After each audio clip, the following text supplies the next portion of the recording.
What's up? Hey, That actually worked pretty smoothly. yeah, it did. I'm gonna get that nailed down for mine too. Take Phil's advice on it. Yeah, put the countdown straight into the intro. Yeah. I should do that, then I have less clicks. Yep. But yeah, awesome. We are here to talk about Nocterra #1. I'm excited about it because I don't buy a lot of modern stuff, and this is one that I wanted the moment I saw and heard about it on your FOC show. So I was waiting that whole 3 weeks. Yeah, when I was going through the FOC that week, I was like, this is gonna be a good one to read, to pick up. But yeah, so we're gonna do, just for those of you that are listening, this is a spoiler review. Heavy. We are gonna talk about what happens in this story. So if you haven't read it and you're planning on reading it and you don't want spoilers, you probably want to get out of here. Maybe I'll put a banner that says spoilers. Yeah, so then people scroll across the bottom. Chamora's in here. No Good's in here. Dream of August. What's up, Johnny? Look at this. We got spoiler banner going. Oh, that's really cool. I need to get that for my D&D thing for no reason at all. Yeah, it's under there's little banners tab. You can add a little banner. I could make it scroll, or I could say let's see, I could say don't scroll, and it just says spoilers. Do the moving one, because it'll get people's attention whenever. Yeah, I like that. So yeah, shout out to No Good Comics, first one in here. He said he really enjoyed this issue, and we got Dream of August Comics. Johnny Rosado is here. One half of Dream of August Comics. The other half is Jay Ramirez. Yeah. And they, I believe, this morning just taped their interview. I forget something Phillips with the guy who was part of That Texas Blood. Yeah. Mm-hmm. And they're dropping that video Monday morning. Cool. I still haven't got a chance to watch J2's video because that came out while I was at work the other day. Yeah, and the bloopers are pretty funny to watch too. Yeah, Wesley, what's up, man? Shout out to them. We got Chamorro Cinema in the house. What's going on? And then Wesley's here. Oh, so thank you guys for hopping in the middle of a day on a Saturday, and it's usually people's family time or just kind of chilling time. So thank you guys for being here. There you go. So Nocterra #1. I also picked up this cover here. I was telling Sparks backstage, I thought all the covers were interesting, but right away I liked the A cover. So I was really happy that went in my LCS and that was just readily available. Yeah. I also pre-ordered the Zoe Lachey cover. It's I think it was Trinity Comics exclusive, but her art from Something Killing the Children right there. Like, I love her art, and she did a cover for this book, and I was already on board with this from the FOC, so I was like, all right, let's do it. But yeah, so I guess we'll start with what the story's about. So we've got Allstrand's in here too. Oh, what's up, Allstrands? There he is, yeah. Cover A. So I guess let's just start with the cover, and then we'll talk about what the story is about. Cover A is excellent. I mean, we got art from Tony Daniel, who has done some awesome stuff I'm learning for DC. The Punchline cameo, that cover for Batman '89, I just found out today. So I hadn't been big on his art before because I wasn't following DC stuff. And I am sad that I was not really following his art before. Caroline says she's on her lunch break to see it. That's great. Oh, hey, perfect. Cool. Nice. There we go. It is a beautiful cover, though. Like they set the tone really well too. I'll go ahead and say before we get into the spoiler part of it, this book met the advertised expectation. Like, absolutely. And with that said, there wasn't a ton in this book that wasn't already what I thought it would be, but it was everything a volume 1 needed to be. No hat on Sparks. Yeah, I'm talking about indie books again. I don't have an indie hat. I will soon have an indie shirt, but actually I have a couple of those. But yeah. So what is Nocterra about? So Nocterra, essentially, the world went dark, and We don't know what caused the world to go dark yet, but we know that you can't be outside without light, or bad things are going to happen to you. And so Val, the main character, runs essentially an 18-wheeler rigged up with lights to transport people. She is a ferryman to get people from town to town, and that's kind of what we got at the beginning as a description of what the book was going to be about. So we know there's these shades in the dark. That's what they're calling the creatures, the shades. Mm-hmm. What's up, Southern Comic Geek? Hey, man. How's it going? There we go. Comic Con's in here. Yep. Yeah, hey, and he was saying no hat. Nice. But yeah, so that's kind of what, the description we had going into it. And that, for me, I was like, okay, we got this mysterious event that occurs causing the world to go dark, causing people, creatures to become shades unless they are surrounded by light, have light on them. And so that led to Val becoming a 18-wheeler driver to ferry people from town to town and protect them from the shades. We got Fable here. What's going on?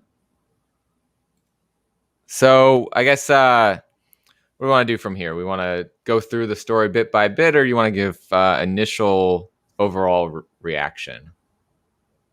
Well, I want to do my overall reaction. Okay, we'll talk about overall reactions, and then we'll go break down the break down the components of it. Okay, so I'll let you start with your overall. Okay. It was completely and totally positive. Like I don't have anything negative at all really to say about this book. This is an ideal first issue. It's got an excellent cover. Someone in the chat mentioned the interior artwork. Yeah, interior artwork is exactly the kind of artwork that it's fantastic. Yes, it is. It's so thorough and clean, and it captures the world. And there's, like I said, not a lot of story that wasn't already known going into this series. A little bit, but it just encapsulates and it brings you in. And then the book ends with a very nice hook into the second volume. There's also a little part about that Scott Snyder wrote in the back where he talked about he was ready to take a break from superhero stories. And so this was the perfect breakout. Look at that. He put some time writing this. Yeah, absolutely. And then it ends with the picture of volume 2, which is just as equally cool of a cover as volume 1. Issue 2 is looking like it's going to be really good. So the one thing before I talk about, my initial thoughts is I wish I knew about the Kickstarter. I didn't know about it until Lewis had it. Yeah, I didn't know that it had a Kickstarter until after Lewis had it. Some other people on Instagram were posting about it, and I was like, dang. Because I think it was volume 1 altogether in a hardcover. So we could have read the entire thing. Yes. All together. So hey, how many issues is this running for? I don't know. It's a monthly though. Yeah. And so just because that was volume 1 also in a hardcover doesn't mean they wouldn't do a volume 1, a volume 2, and continue the story, which it sounds like a lot of indie comics are following that model now. Yeah. What's up? We got Jay Ramirez in the house. What's up, man? Thanks for hanging out with us last night so long. Oh man, that's awful. I'm hoping. I think I have a pre-order for the Glow in the Dark, but I guessing didn't know about that. I don't know if it didn't come out at all or your pre-order didn't go through. But yeah, overall, first impressions of the story, like you said, cover art fantastic, interior art fantastic, fits the mood. Every scene is really well done. Monsters, shades, really well drawn. I like that. It's not like a post-apocalyptic per se, but kind of has that vibe, but also has a horror element to it. So it's kind of mixing some genres that we've been seeing a lot of. It seems very action-oriented. Actually, don't you agree with early on in the book? Yeah, when the so fights are going on. it's a nice action horror post-apocalyptic. It's not one genre, and I So love you know that. what this? Okay, when I heard about this, it reminded me of. I think I mentioned it to you that it's almost like a zombie apocalypse scenario without zombies, but other creature, which is Yeah, great. I don't want to be overwhelmed with zombies, but that scenario is interesting to explore in other ways. You know what else this you're right. reminded me of when I started to read it? A Quiet Place. Have you ever seen that movie? I have not. It's very good. And the sequel was supposed to come out during COVID, but it got pushed back, and it's going to come Mm. out in a few months. So is that kind of got that zombie vibe also? Well, A Quiet Place is the world is ruined. There's no dark or anything like that, but these creatures just showed up and just started going after anything that makes noise. So it's about a family that lives without making noise unless they're in a soundproof room. I gotcha. Is it? It's very good. It's an action horror like this. Okay, okay. I feel like I am somewhat familiar with that, but Caroline I've never knows. watched it. No good knows. Yep. Okay. Yeah. So if you haven't read got this it. shit and you like Quiet Place, this is a in the dark version of that, basically. And I don't mean that in a rip-off way at all. Like they're just similar moods. So I'm gonna have to check that out. yeah, I'm excited for the sequel because the sequel is one part sequel, one part prequel. Awesome. So yeah, so then story wise and everything that's going on I thought this was very well set up. We get kind of a preamble to what's happening and kind of sets up then the current day action. I have a feeling we'll probably get more like flashbacks and things to see the time period because the current time period is 13 years, or it seems like 13 years after the event. They're calling it 13 p.m. Mm-hmm. They never define what PM stands for, but I think it's just a nice play on, PM being night, evening. It went dark. They know it as the PM, and everything was AM before. Right. So I think that's kind of cool. And yeah, like you said, we get a lot of good setup. It's not a book where it's all set up, though.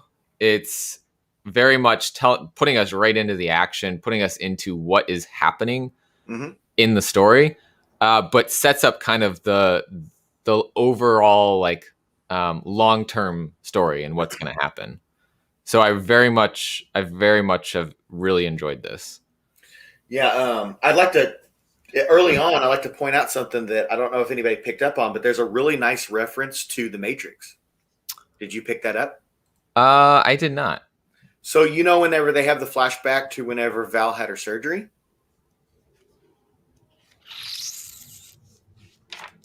Like the eye surgery, because she used to not be able to see. Yes. So yes, I forget. She was told when she woke up from her surgery, "Welcome to the real world." Okay. Yeah, just like Neo was told by. Okay. What's his name? I like that. Yeah. So she says that this is when the world went dark, everything just went back to the way it was before for her. Mm-hmm. That's why she can kick so much ass in the dark. Yeah, I really liked the whole storyline there with her, getting her vision back, and then how that's playing a role on her view of what's going on right now, because that gives her a way different perspective than everybody who's lived their whole lives with the light. Yep. Yeah, and I think No Good said it earlier. Val's a badass. Oh, absolutely. Yeah. Yeah. Very well done. And yeah, see you later tomorrow. Thanks for hanging out while you could. But yeah, that was just something I picked up on when I read that. That was clearly a Matrix reference. That was word for word the same quote, and it made sense with it because for her world in the dark was a false world, and then she got to see finally after. Yeah. Instead, she couldn't have the surgery because of where she was adopted from. So. Right. And then her family that adopted her ended up being able to do that for her. Mm-hmm. So what did you think of kind of the whole, I guess, the period where we're before the current day? So the 0 p.m. time period where they're like that flashback. Mm-hmm. What were your thoughts on the story there? Because we have her at school. Like the story of her adoption and being growing up. The story of her in school. So the very beginning. So we have her in school, and kind of she's drawing this picture of her family, because this is I imagine it's not super long, that she's been with her family. Yes. She doesn't look too old here. And then that's when the darkness hits. She's at school. She's talking about, oh, everyone remembers that story. Yeah. You're merely raised in the dark. I was born in it. That's great. Wasn't the line in the Matrix, "Welcome to the desert of the real"? I don't know about that. I know that straight up in the movie, he says, "Welcome to the real world" when Neo wakes up and sees the machines, catering to the babies and everything. Yeah. Yeah. So anyway, so you're talking about when she's drawing the things. So here's the thing here, like you talk about she's drawing and stuff, and to me, she is probably pretty good at drawing because she lived most of her life without being able to see anything. So she values pictures because she could draw what people look like and stuff. And that's why she gets upset about the picture and everything. Yeah. And unfortunately, what he edited on the picture is what stays true to present day. Yeah. And it's interesting. She's saying, this is what I say. This is where I was. I was in the car, and my brother drew on that picture, but she's really not there. And we find out where she really is in her mind later when we hear the story about her eyes. But honestly, the character design for her at the 13 p.m. time period is super cool with the visor. Yeah. Her 18-wheeler, crazy good design. So it's kind of hard to grasp, but you have to realize that this is a totally dark world, and the only time you're seeing any light at all is the light emitted from a natural light. There's no, they even mentioned there's no stars or moon or anything. Right. You can't see light from anything unless it's man created. Yeah, and she has to have a visor because of how much light is being emitted from the unnatural light. You wouldn't be able to see from the brightness of it. Yeah. And her visor has a light on it. That's what I'm gathering. She has that light right there on the visor as she's seeing out. Yeah. That circular. So the creatures, remember, they are shaded, evolved versions of everything. If it stays in the darkness for 10 hours, it starts to change. Yeah. And the interesting thing with that is, so that affected animals, that affected plants, that affected humans. And they start out saying, okay, they're all pretty similar at the beginning because they've just, been created from this.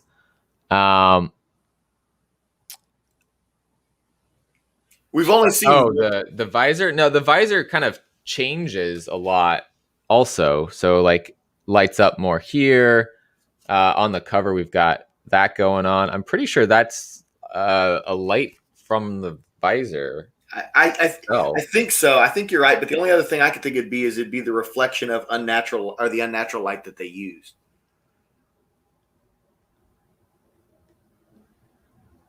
Because there's nothing outside of the vehicle here.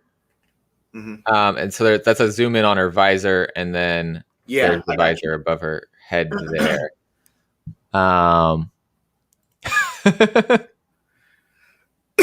Because we can't see anything. We can't see the sun. We can't see the stars.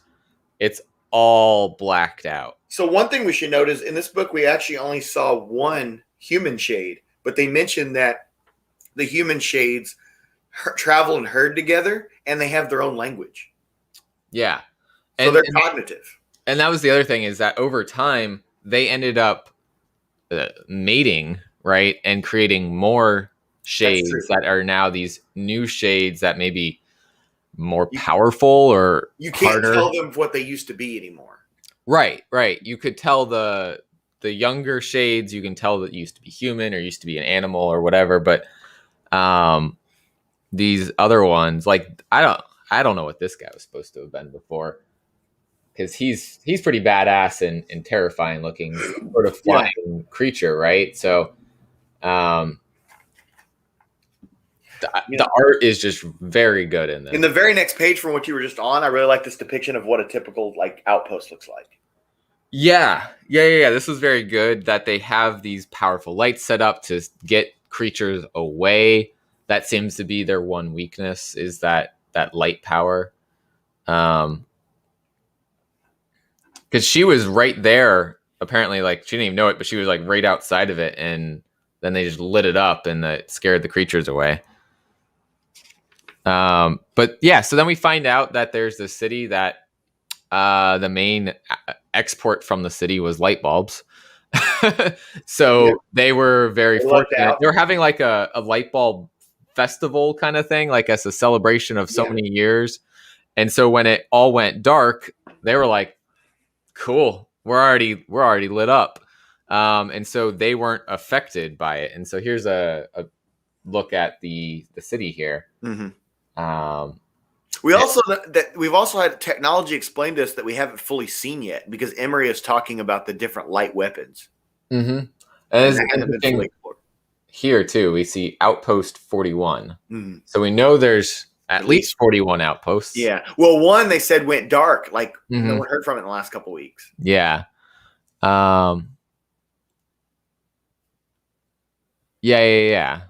They explain details what happened if they're in the dark for a short period of time, and how they can be saved if they weren't in the dark for too long.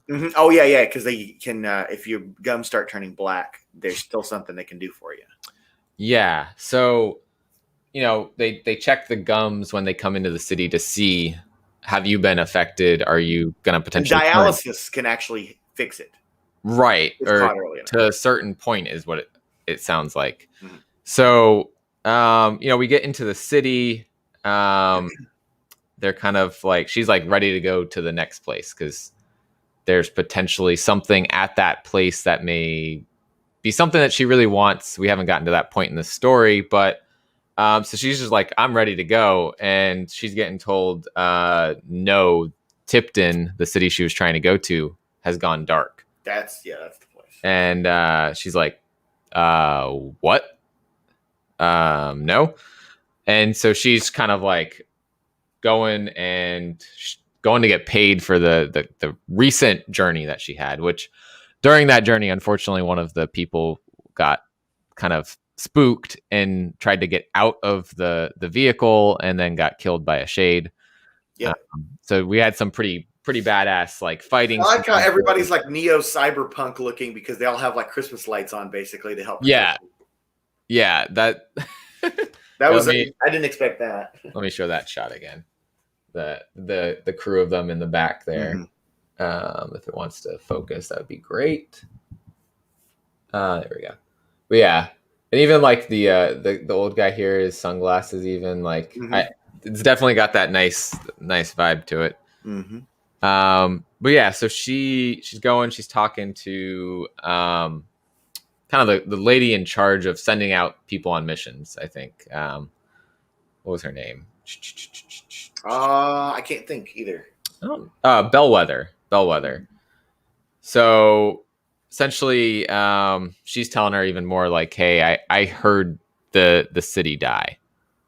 I heard the screams. And someone named Kula saw the wall go down. So it's pretty much a set like, this place is gone. The shades have overrun it. So that's not boding well for the future if we know that shades can overrun cities. Yeah. Well, and here's the thing: there's more and more shades all the time. Right. So they just took over that city. So there's a lot of people living in that city. We got to assume that the first shades probably didn't show up until quite a bit of time after the darkness happened. I don't think there were shades running around like the very next day after the sun went away. Well, it was 10 hours you start to change. Yeah. But I mean, like in any kind of like large capacity, like now where they're overrunning cities, I think that's a relatively new thing. Right. Because now they've mated somewhat. We've got more of them because of that. And now they're different. And so, so now we've got more and more shades because of all that happening. So she's trying to, go and get something, but she's being told, you're not allowed to leave. We can't do that until we find out more of what's been happening. And two of her people that were on the the last trip with her approach her and try to get her to take them somewhere else, essentially promising payment upon arrival, which that always, whenever that happens, I'm always like, it's not going to happen. Like, hey, it happened in our Star Wars campaign. True. Yes. Well, I was actually just thinking of Star Wars, like, they were going to go to Alderaan, right? Yeah. And they were going to get the payment there. Yeah. And Han Solo didn't get that payment. He did actually get the payment, though. Later, way later. For rescue, yeah. Yeah. But like, but you're right. He didn't get it from the Alderaan trip. No. Nope. Yeah, have fun. We'll be done before your show. So we'll send people over to watch your Origins with I think he's got Mama Comics on, Lucy, because he got the same guest that Roger has on Monday. But yeah, so we'll keep going with the story. So what did you think about the city and kind of what they're looking at? I guess how they set the city up and the design and what's going on in there. Let me see what exactly are you referencing to? Like, oh, just like in general, like, I mean, it just seems like everything is just a shell of its former self, really. You know what I mean? Like, it's not. I mean, it's a functioning city, I guess, but what can you do when you got shades running around and it's dark all the time? Right. It is interesting if you look like in the background at like some of the characters we've got going on, cowboys and stuff walking around, and then we got like we got this guy. I don't even think I noticed that before. I'm like, what is that? This guy with like a skull face and a hood. Right, like, so people have gotten really creative with their clothes and costumes in this world, and like ways to stay lit up so that they don't get turned into shades. But we have they're approaching Val and trying to convince her to go to this place. It's a sanctuary, and the guy shows his arm and it has a sunburn on it. And that's supposed to essentially convince her that that's a real sunburn from one of these sanctuaries. Yeah. And where that sanctuary is supposedly located also has a hive of human shades. It's like you talked about earlier. The humans run in hives. And she's just like, screw you guys, hard pass. I don't need to deal with this. And she goes and meets up with her brother, Emery. So we finally meet, I guess, grown-up Emery. Yep. Who apparently is very technically skilled. Yeah, he's like this dude in this little shop. He's creating like different things that can help her with having light and like kind of weaponized light almost. And so she's kind of like, hey, why didn't you tell me that this city just went down? Because you were the whole time, like she was driving, he's like her ear, in her ear, talking to her. We don't know what's going on with the lanterns. Like they said we're gonna send some lanterns up. I was wondering if that was just like a memorial kind of thing. Like, well, but it didn't seem like it was a way to find out if something. Like, I'm wondering, do the creatures actually go after light, and that's a way to see where there's a lot of them at?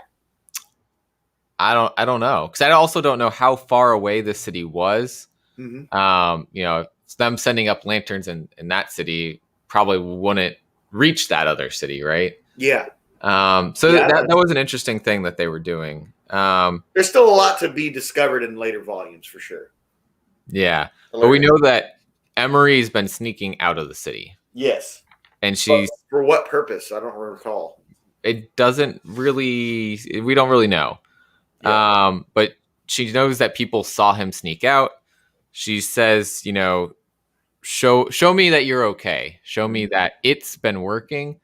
And then he shows his gums, and we see his gums are dark. So we know that he has been affected by the dark. But he has been doing dialysis to try to make it go away.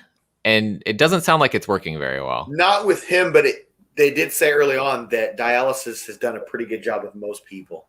Yeah. And then they mentioned another thing about having a lantern, like or what do they call it? A lamp, I think. Something that's like the for sure way of curing it is like called a lamp, I think. Yeah. And so that's why they wanted to go to Tipton, because they knew there was one there. The only lamp was in Tipton. And then he's just saying, well, there never was a lamp. That, I didn't really believe that was there. Mm-hmm. She's saying, assuming he was rummaging for parts and goods. Probably, yeah. Probably, because But why go by himself when he could go with her? Right, or why go out, and why was he not lit? Like that, because that seems like what had to have happened, right? Yeah. But whatever. So he's like, okay, I'll do more dialysis now. And then they called the like weaponized light that he had a flash drop. Mm-hmm. So pretty strong. They talked about a couple different things though. Like we didn't actually fully see all this. Like there was a couple different weapons. Like I can't remember what he called them, but it was whenever they first started talking. He said because there's definitely different weapons. Yeah. Sizzlers. So yeah, he said I told you my flash pops now with more chromium. Sizzlers. And then prefer my sizzlers, but this iteration of FP flash pop is stronger, brighter, and just better. Mm-hmm. It hitches the smell. Sulfide smells like and then it cuts off. But that's like that rotten egg smell, I'm assuming. Yeah. Oh, but yeah, so we get to the further on. He's on the dialysis machine right now, and she's kind of sitting there with him. And we see the lanterns going up. And so for her, that's when she's having this memory of when things went dark. She was, kind of like, well, I knew this was always going to happen. When I got to see the light for a period of time, I was kind of like, there'd be something to make it go dark again. The light always looked fake. And so now she's back in her real world to her with the dark. So I thought that connection between what happened with her eyes and what happened with the world was very... That reference reminded me now of something else, another movie, actually. Have you ever seen the movie called The Eye? It was a Japanese movie, but they remade it with Jessica Alba, and it's where she's blind her whole life, and she gets a surgery, but she just happens to be a person who's like a psychic and can see spiritual stuff. But she's not sure what she's seeing is supposed to be how the world looks or not. Like they'll be like, some kind of gruesome figure over there, and she just doesn't know that it's not supposed to be something she's supposed to see. So the whole time she couldn't see it because she was blind, but then yeah, she doesn't realize what is and what isn't what she's supposed to notice. That's interesting. I have to check that out. It's pretty neat. But yeah, like so she's just like this is the real world to her, and so she's living this world very much. And it may not be the case for other people. But her kind of main mission in life is to make sure Emery's okay, take care of her brother. And then she releases a lantern, but as she releases it, she blows it out. Did she? I don't remember that. I remember her releasing the lantern, but I don't remember her blowing it out. Oh. And then it's like going in the air, but it's extinguished, and she's crying. Yeah, I see that. I didn't remember that. So now that she knows Tipton's gone, that was her main way of helping her brother. She sees her brothers kind of progressing in the development of the shade stuff. And so she's like, well, this old guy and his granddaughter or daughter, I think it was granddaughter. Yeah, granddaughter. So we have Augustus and granddaughter is Bailey. Mm-hmm. They have a potential, maybe this is a potential solution. Maybe we find out what is here. She's kind of getting desperate is what it sounds like to me, to help him. So I'd say, let me quote this. This is really interesting to me. It popped out to me when I first read it. These red boxes are where she's like narrating back, like that, like these events have already happened. And she says, 618 miles of dark road ahead, pretending we were running towards something instead of away. If only I'd known what lay ahead, how realistic things were about to get, I'd likely have never stepped on the gas. So that to me implies that issue 2 and maybe even 3 are going to be things that are not positive outcomes. Yeah. It sounds like, it does sound like, well, so pretending we were running towards something instead of away.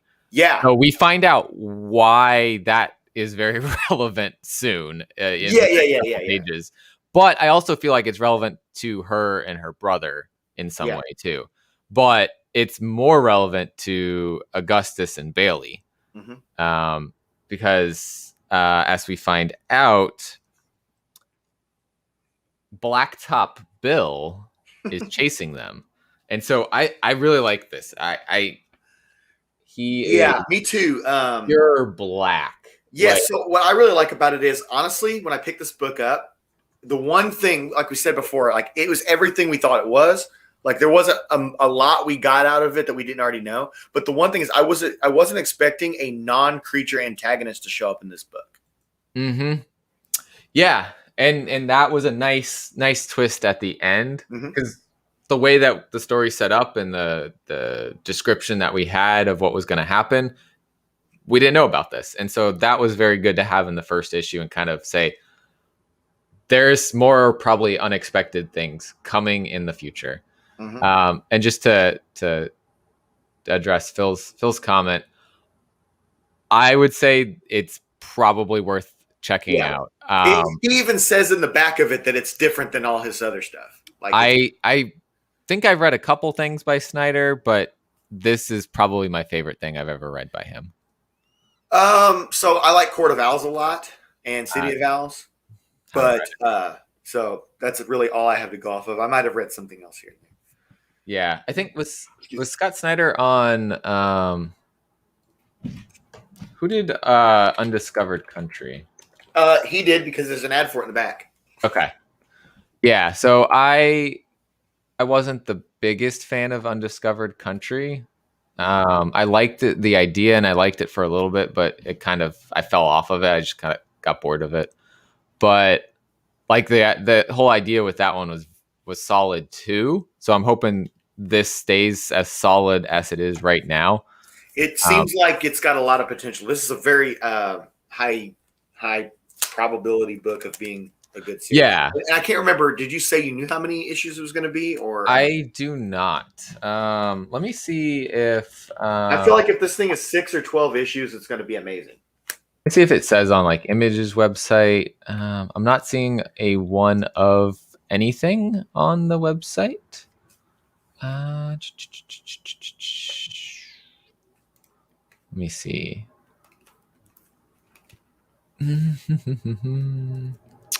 I am not seeing. Oh, excuse me. I'm not seeing anything saying how many issues. I assume there's probably a set number, but holy crap, there are a lot of covers for this. There were, but A was just so good. Well, even so, looking, there's like they have exclusive variants too. They have a whole checklist of covers on their website, which is kind of cool. There's two that I was actually eyeing possibly getting. I haven't bought them yet, and they're still available. But there's some interesting ones on. The other one with the close up of the visor, that one was good. You know what I mean? Like it's just like the whole front is just her visor. Yeah. The Boss Logic one. That one was really good. I have that on. I have the whole like regular cover set on pre-order. So that will probably not show up until they get the glow in the dark cover in, whenever that happens. Yeah, probably. Maybe it's 10. Maybe it's 12. I don't know. The booze logic. The booze, like booze from Mario. Exactly. I like it. It's the autocorrect taking over. Blacktop Bob, right? Blacktop Bill. Blacktop Bill. Okay. So his suit is apparently very acidic, I guess. Yeah. straight burns my. And he said it was painful to even have put on. Right. He put it on over years and years of like just slowly getting his body acclimated to it. Dang. And so when he touches one of the other people in the room, just burns his face. Yeah. Like, this guy is not someone to fuck with. Like, there's our one one Well, I was going to say, show. on the back of the book, it says rated M for mature. And so far, this book hasn't been very brutal, hasn't had anything over sexualized, but there is one F-bomb. I guess that's their rated M for it then. Right. And then maybe it's just the series overall, because there's probably going to be some gore and crazy stuff happening in the future. Yeah, I think so too. I think that this book is just a tone setter. Absolutely. And so we find out why Blacktop Bill is trying to follow Augustus. So two things I didn't expect in this issue was a non-creature antagonist and a nice hook like that. Yeah. And so again, guys, spoilers. This is kind of the biggest spoiler of what we've talked about. I think the rest of it is not super. I mean, it's spoilers, but it doesn't. It's still what was in the description for the series, right? It doesn't ruin anything if you were to read it, but this probably would. Yeah. Because this is a cool twist at the end. So again, hold on before I do this. Undiscovered Country was boring. Yeah. I mean, I liked it at the beginning, and I just kind of fell off of it. It wasn't my favorite read of the week, and so I kind of just removed it. But yeah, so at the very end, we get him making this reveal, which one, I love the way that they put him on this panel. Just the dark covering up everything. And the way his speech bubbles are black. I love that. Absolutely love that. But the reason he's following Augustus is the man who killed the sun. And he says, we're going to hunt him down. So to me, that means there are more people with him. So that is definitely something to consider. But I also think that he is basically saying he's the boss now, and he's gonna be running this town, and now he's gonna get all the people against them. And that could be also. Also, we have a this guy looks like he's got a squid on his head. So the chick with the blue hair there, she actually looks like a female wrestler named Leva Bates. I also wonder. Since they did the Kickstarter, I wonder if there was like you pay like $500 and you get to put yourself in the comic. Go ahead and do a Google search real quick. Type in Leva Bates, Leva, and then Bates. And tell me that does not look like her.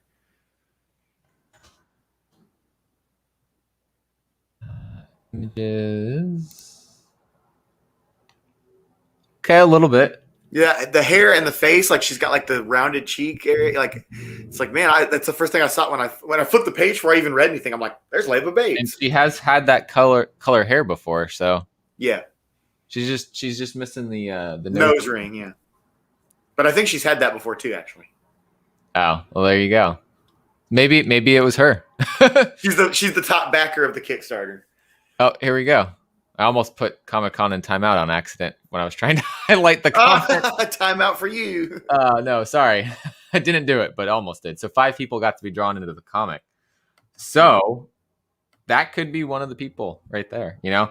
Yeah. Maybe, this paneling here, this would be a perfect place for them to have thrown people in. And how happy would you be if you went through the whole thing thinking, where am I going to show up? Where am I going to show up? And then you get to the end, it's that panel. That would be cool.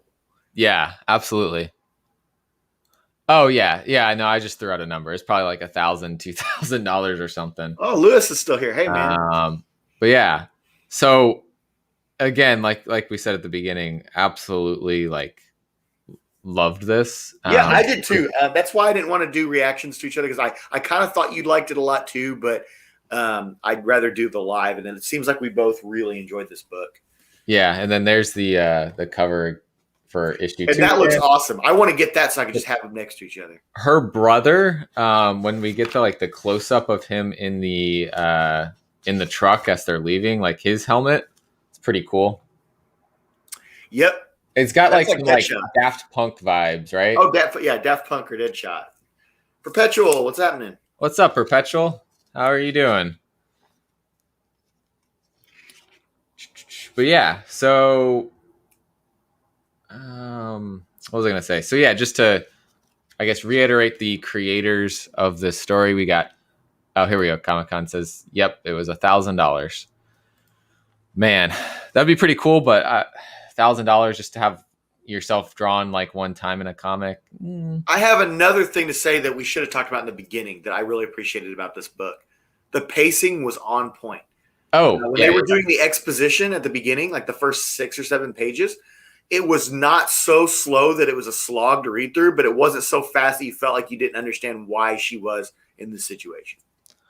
And yes, Caroline, there is a secret variant with her visor fully down instead of up by her eyes. I might be getting it. I don't know what happened with it at my store. They were pricing it, so I think they said it was about a 1 in 20 ratio. From what it sounded like. But yeah, Scott Snyder is the writer. Tony S. Daniel on the art. I'm gonna butcher this guy's first name. Tomeu. Morey on colors, and then AndWorld Design on the lettering. All did fantastic. What would you give this out of 10? Man, so I really don't give 10s out often. I just talked about this with Azores. I don't do it very much, but I really want to give this a 10. Like for real. I definitely don't like doing it with a single issue of the first thing. Yeah. I don't know if the story, for all I know, might end up being a 9. It might fall off and be an 8. But I'm going to say for a first, if we're just talking about a brand new series starting, first issue, it doesn't get any more 10 than this. Yeah, absolutely. Yeah. I'll just say I'll give it a CGC 9.8. I'll give it a 9.9 for that matter. I'll do that. I'll say that there's a little bit there because it could bomb out. Doesn't look like it's going to, but between art, story, or exposition and stuff done in it, the cover just looking great, the setup of the book overall. I also like the back. Yep, I thought that was super cool. Where were you that morning? Yeah, and that's a prevalent thing that she talks about during the story. So, yeah, no, there isn't anything I didn't like about this, except like Caroline said, I want to read the rest of it now. Yeah. So I don't know. I'm glad it's a monthly though, because it should be a monthly. It is a monthly. I might see if I can see if someone's selling the Kickstarter on eBay or something. Yeah, it's going to be a new comic book day pickup every time. Yeah, absolutely. But yeah, I really would love to read the rest of it now, but I'm glad it's not though, because for me, I've got so much stuff that I'm currently reading. This is something that I want to just be like, it's the day to pick it up. You know what I mean? I don't have a lot of things like that because I don't buy a lot of modern books, but this is something that I'm glad that I can, in April when the next one comes out, I can just be like, time to get Nocterra 2. Right. So I'm good with not reading it all right now. I'm curious, Perpetual, why the 8.5? Yeah, if you said 9.5, I'd understand, but 8.5 is a little lacking. I'd love to hear the negative, the critical piece of it. What could be done better? Because sometimes I miss things like that. It's like, oh man, that's the very good point. Well, you could say there's not enough there, but at the same time, I still think it's a perfect volume 1. It's enough there. There's enough of setting up pieces of the story. There's enough of having the story. This issue is the comic book in these characters too. This is the comic book equivalent of how a movie trailer should be. No, seriously. So it's not giving so much away later in the story, but it sets everything up. Yeah, I mean I'm not invested in Augustus and Bailey yet. No, but I am invested in Val and M. Yep, and I'm very curious about Blacktop Bill. Yes, me too. And I'm also curious about what the shades actually do to kill you. Like we see the person get attacked, but does a person dying by a shade make them a shade? That is a good good point. I would like to. Is it zombie rules? Yeah, that's what I'm wondering. Yeah, But it's like the environment of this world is zombie rules, but not necessarily the creatures. yeah, this cover, I couldn't pass it up. That's My store pretty. had it for like, I want to say it was $25, and it's the 1 in 50. So for me, that was a no brainer. That is pretty. Yeah. Like the purple and I guess what, magenta or whatever. Interesting, because those aren't colors found in the book, really. No, but then like we've got this black and white vibe otherwise. So I don't know. I just really liked this cover. I'm probably gonna, if my store still has some of the other ratios, I'm probably gonna go back and buy some of them. I think mine that I bought this one from, I haven't been to the other store yet. I think I might go here in a few. I think mine had 4 covers, 3 maybe. Okay. Yeah. And then, but it was almost all this one, which one of the best A covers I've seen for any current books coming out right now. Yeah, absolutely. So I guess any other closing thoughts on Nocterra #1? No, just that it lived up to what I was building up about it. And I'm pretty harsh when it comes to stuff like that. That doesn't live up to what I was thinking. Yeah, and the good thing I think about it is I didn't hear it get hyped up. Like Berserker got hyped up outside of, what we hyped up in our own minds about exactly. That's what I was saying. I hyped this up. Like it wasn't somebody else hyping it up. I hyped it up and it still lived up to what I was hoping. Yeah. So the fact that, you had hyped it up in your mind and it lived up to your own thoughts of what it could be is very good. And I had the same thing with it. I was really like, okay, I think this is going to be good. I hoping I'm right on this, and it lived up to it. I'm also not reading any image at all, so it's nice to pick up an image story that I can pick up every month. Man, the guys, the UK guys they're like raiding not a fan of this. Bill didn't read it. Perpetual's giving it an 8.5. Geeky guys going, I love the art, but story's meh. Man, Perpetual, I'm the exact opposite of that. Here we go. Perpetual, he put some thoughts out here. So he thought the pace was too quick. Throwing backstory, character development, plot, and villain in 32 pages. But it just previewed him is all it did. Story was original. And okay. Yeah. Fair enough, but it is. I'm okay with that. Like I can see exactly why you'd say that. For me, I liked that they did those things, but I also think other people are not going to like it. They didn't overwhelm us though. You know what I mean? Like they just previewed these characters and the backstory. They didn't like. Yeah. We didn't have a conflict with the Bill guy or anything like that. Like it just showed him. Mm-hmm. And that's why I liked what they did with the villain. Was like, here he is. Here's what his motivation is, and that's it. Mm-hmm. But I can see also, we've got this villain shown. We've got the backstory.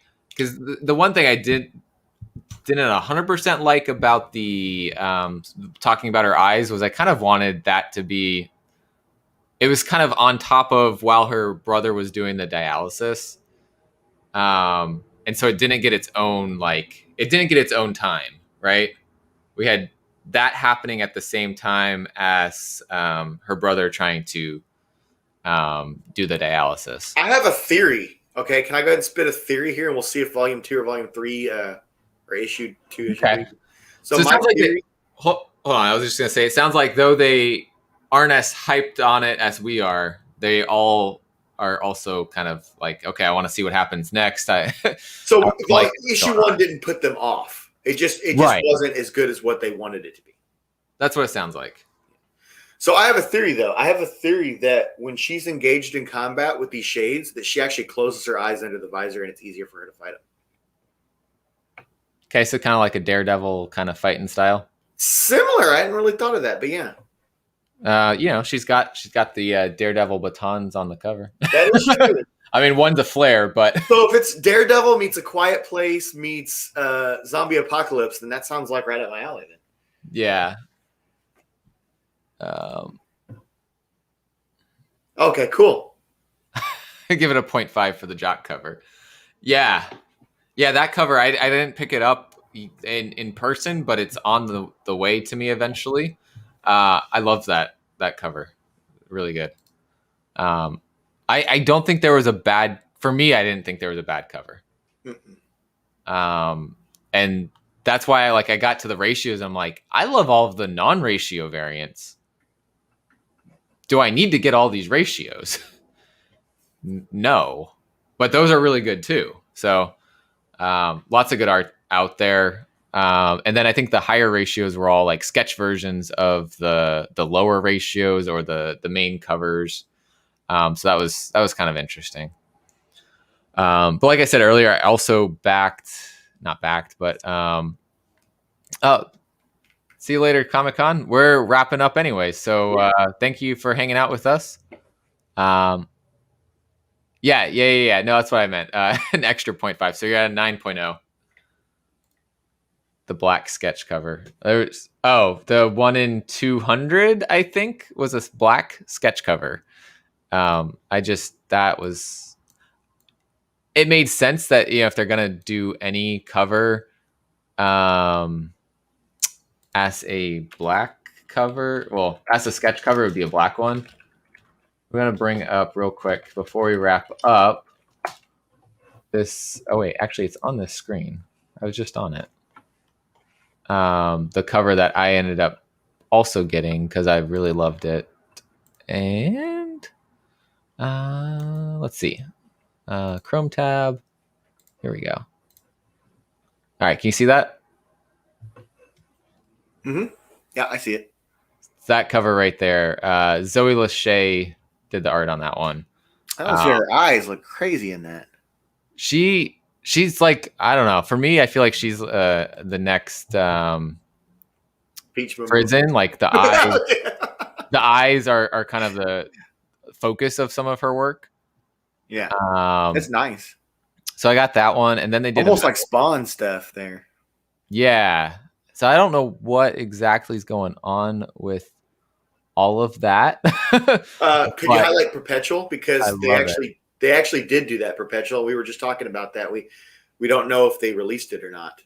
No, I just wanted to highlight that one first. Oh, okay. The UK bromance is in full bloom. Yeah, so they did. It just didn't come out this week.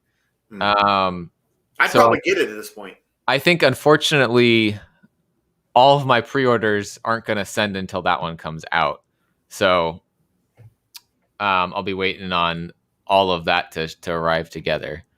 Probably, I'm wondering if it was a printing issue causing it to get delayed. But yeah, so this is actually on Image. I didn't know they did this, but they've got like all of the store exclusives on here. Mm-hmm. I like the semi-truck set. Ooh, that first one, I like that. And then there's one. I guess that's the trade. The Virgin has her with the mask down. That's pretty badass. Oh wow, that's cool. I like that one a lot. Oh man, good. Man, I'm gonna be buying all these. I'm sorry. This one though, look at this one. Schmalky did this, and then this one here, Zoo Orzo. It looks like so it's kind of small on my screen, but that one up there, it looks like the Taskmaster. This one? Yeah. I get a little bit of a Taskmaster vibe, yeah. Take my goodness. So you did like this book then? Either that or just too many covers being made. Yeah, absolutely. There's like Cleopatra there.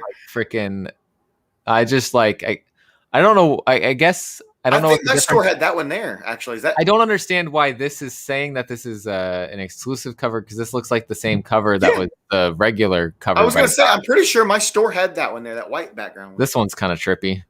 Yeah, that's like a Luna book. There's the Deathstroke version of her. Oh, this is also, she's got the batons again. Yeah. So it's definitely giving some Daredevil vibes. But I really like, though, that this all overall, this has been like a mashup of genres. Yeah, it has. It's there's a fine line between ripping off and being inspired by, and this follows that. There's nothing that it's totally ripping off. It's still very original despite drawing off a lot of things. That is actually on Image's website. So that's pretty interesting that they did that. Ah, foil jock. There we go. So I wonder, is that still available? Probably not. 150 made. Out of stock. I've seen some good stuff on that website before too. Comic Sketch Art, they did some foils for Radiant Black, and those sold out like super quick. We're gonna send people over to No Good. Yeah. Oh yeah, it's 1:00. So down in the description in the Friends of the Channel, you'll see No Good Comics link. So go ahead and click that and go over to his comic origin story, I guess, or interview, whatever. I forget what exactly he calls it, but with Mama Comics, Lucy, who's on, forget what the show is called. Woman in Comics, I believe. But yeah, so she's over there. She sometimes pops on to It's Drunken Chat Son also. But he's doing an interview with her, so go on and go check them out. And thank you guys for watching. Yeah, thanks. Catch you guys later on Spine Ticks tonight at 11 Eastern.